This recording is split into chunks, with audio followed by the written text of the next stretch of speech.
1 минут ч хүрэхгүй хугацаанд бүхэл бүтэн амьдралтайгаа тэнцэх үйл явдлыг төсөөлсөн мэт тохиолдол танд байсан уу? Эхлээд толгой өвдөж эхэлнэ.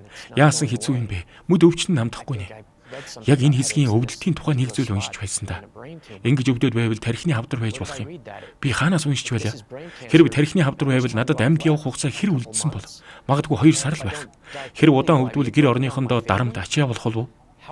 Тэд маань энэ бүхнийг хэрхэн давж туулах бол? Энэ бүхэн миний буруу.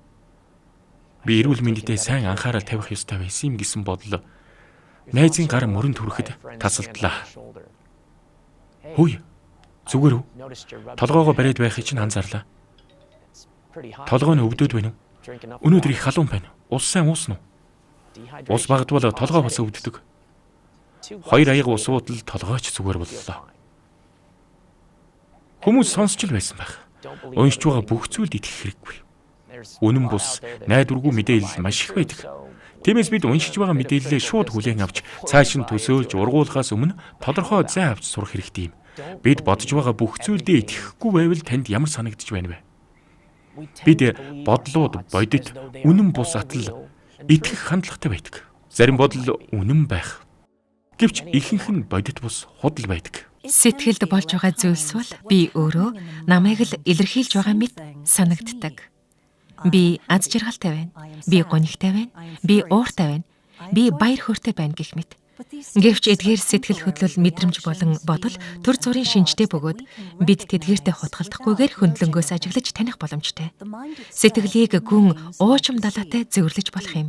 Далаа мандал дээрх ямар ч хөдөлгөөн түүний гүнд үл нөлөөлөх ажээ. Далайн гадаргууд бий болох янз бүрийн олон давлгаанаас үл хамааран далайн гүнд амгалан тогтун хэвээр байх юм. Сэтгэл илүү тогтоод тунгалаг тодорхой болонгууд ямар нэг сайн муу, сайхан муухай мэдрэмж хэмээн шүүмжлэхгүй, юу гүнэн юу худлах хэмээн тодорхойлохгүй, ямар нэг зүйлийг атгалан барьж, эсвэл үгүйсэхгүйгээр анхаарлаа өөрийн дотоод ертөнц рүү чиглүүлнэ. Ямар нэг шүүлт, дүгнэлт хийхгүйгээр зүгээр л сэтгэлээ ажиглана. Энэ үед сэтгэлээ тэнгэр хэмээн бодвол бодол, сэтгэл хөдлөл нь үүл, солонг, шувуу, эсвэл шуурга мэт болоод өнгөрч байгааг анзаарна. Бидний сэтгэл янз бүрийн тогтсон үзлээр дүүрэн тул аливаа шүүмж дүгнэлтээс ангид байх нь хэцүү байдаг. Жишээ нь надад өчигдөр оройн хоол их таалагдсан. Дараа 7 хоног дахиад идэх юмсан. Яагаад би энэ үеийн тухай бодоод байна вэ? Би тэр үед үнэхээр их өвдөж байсан. Би дахиад өвдөх гээд байгаа юм байна. Энэ удаа бүрэл дордон байх та гэх мэтэр төсөөлөд байх нь бидний бодол, сэтгэл хөдлөлд оч хаяж, улмаар түүнийг өдөөж, сэтгэл хөдлөлийн түүмэр болгодог ажээ. Ингээд энэ бүхэн бол биш үү дээ хэмээн бид итгэдэг. Энэ үед бодож үзэх сөхөөж төрөхгүй сэтгэлд бий болсон хамгийн сүүлийн үзэгдэлд хөдлөгдөн одно. Улмаар өвчтөе хэмээн итгэх, шийдэж чадахгүй байгаа зөрчил, эсвэл саяхан ирсэн зурвас урдах замаас илүү чухал санагдах байдалд хүрдэг. Санамсар бидэнд сонголт хийх боломж өгнө.